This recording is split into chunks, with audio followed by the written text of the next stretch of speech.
are the people looking at EPs as a setup for the album? Like you said, when I hear something that come out, I'm looking at it as a project, whatever it is. Yeah, I don't think certain fans know, but that's what we're doing. We're setting up where we put out an EP. It's just like it's just testing the market and seeing where we're at.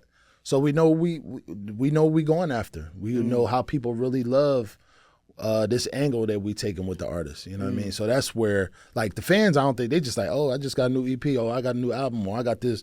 Like, they don't know the difference. But then they get caught up in like the numbers because people are still. And I think you just talked about this in your interview, like people looking at the numbers far as when it dropped, what sales go to what. And I feel like all of that can hurt. It can be a detriment to the artist's success of whatever they're trying to follow up with.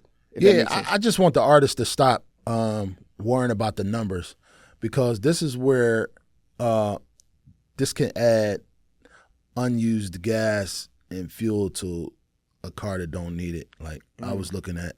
Break this down. I can only go off one example that recently messed me up, and the example was Leray, right? And she put out a project, and I think the internet bashed her for not doing the numbers or whatever they thought it was supposed to be. Mm-hmm. And the one thing I wanted her to be, I wanted her to be quiet, because I was like, bro, you talented, don't them. Just keep going, you know. And it wasn't her fault, but this the times we're in where we have to defend ourselves and stuff like that. But the example of that was like, I feel like I like the body of work.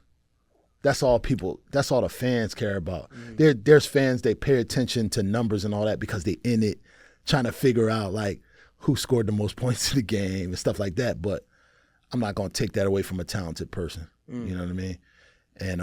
And that really messed me up, because I was like, man, I really felt Shorty's like energy, like she really wanted, right? She come from a lineage of music, and I just, you know, there's tons of stories like that, but that's the only thing I can think of, because like it was like, one, she a woman in the game trying to do what she do, whether you like her music or not.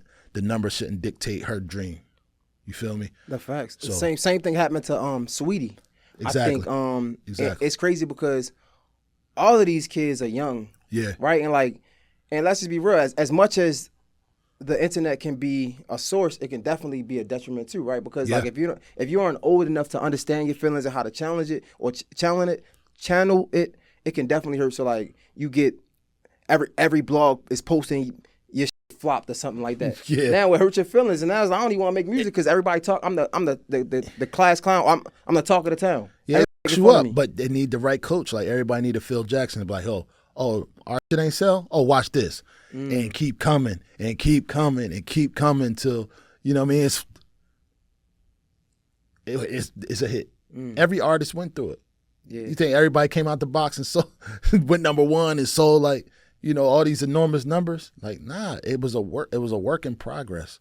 Like of Uzi, we put out all these tapes before we got to the album to be number one. We built and built and built and built. People gravitated his music. He had a lot of fans, but we built on that. We ain't drop his first joint. It's like, oh, say we did. You know what I'm saying?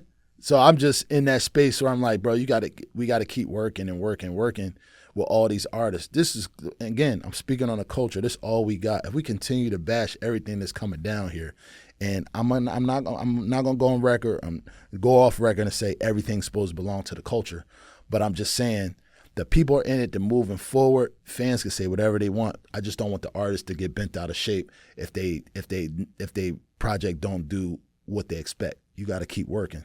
Yo, what's poppin'? This episode is sponsored by Fidel Nero. It's a luxury, high-quality, premium clothing line based out of Washington, D.C. Listen, man, if you trying to feel good, look good while you feeling good, holla at my guys at Fidel Nero. And they got all type of sizes. I mean, from little kids to grown-ups, from small people to big people. Whatever size you are, they got something that's going to fit you. You feel me? And we got a special promo code for you. Look, because I'm the GOAT, I got something special for you. All you got to do is enter promo code JHILL, that's JAYHILL, and we're going to give you 23% off. Enter JAYHILL, and I'm giving you the GOAT price, baby. 23% off. Holla at my guys at Fidel Nero. You know the vibes. I think that's easier said than done, though, right? Because, like, being older, right, being in the game so long, it's easy to have, like, hindsight bias, right? Like, in hindsight, it'll be good. But you've had that experience. But you young, it's kind of hard to hear that. Like I get what you're saying, but it's kind of hard to hear that. I mean, I'll give you an example.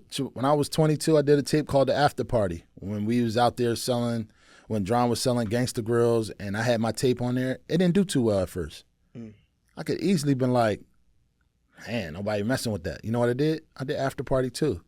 Ask Dron, that was one of the biggest tapes for him. Like, bro, everybody want the After Party too. And that's just me. I moved through that. That's like you starting a podcast or you've had your podcast for a second and one episode don't do the same numbers. Do you be like, man, that podcast, y'all tripping up. You're going to be like, hey, I'm going to hit y'all with the next one. No, we got a part 2. So I just want people to be in that state. And I'm not blaming anybody. I'm not putting nobody at fault. I'm just saying I want people to start thinking like, oh, you ain't like that? All right, watch this. No, you like that? I send out beats. People don't like all the beats. Do they be like, man, get on the internet, yo, people don't like my beats and that. And I just be like, I got another pack coming. That may be the competitiveness in me. I might be like, yo, you ain't like that pack? Oh, watch this. And I'm going to keep doing it until you be like, oh, yeah, you did it that time. Now you talking some real shit. I feel like even just being honest, just understanding that like and this is really for the young ones coming up. You know what I'm saying? Or anybody that's going through it. Understand there's a season for everything, right? Like 1,000%. shit. Even think about in the simplest form, bro. Like it poured down raining today. They was talking about tornado watch and all that type of shit. By 7:30. It was hot again. The sun was coming up. You get what I'm saying? So it's like, I know it might sound cliche, but this shit is real. Like even like you, I got a story myself. Like, man, it was a season where my shit is doing all 100 million views, literally. And it's a season where my shit might not do that. But I think it takes a special type of person to understand that. You get what I'm saying? To be stern in their position, be like, you know what? Yo, I was good.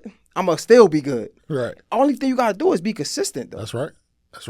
Like, that's right. Even when I'm not motivated, I consistently work my way through it. Like, fuck, if I'm not motivated, what helps me is the consistency. Fuck it. Like, it's going to get back. You know what I'm saying? Like, I mean, no lie, bro. No lie.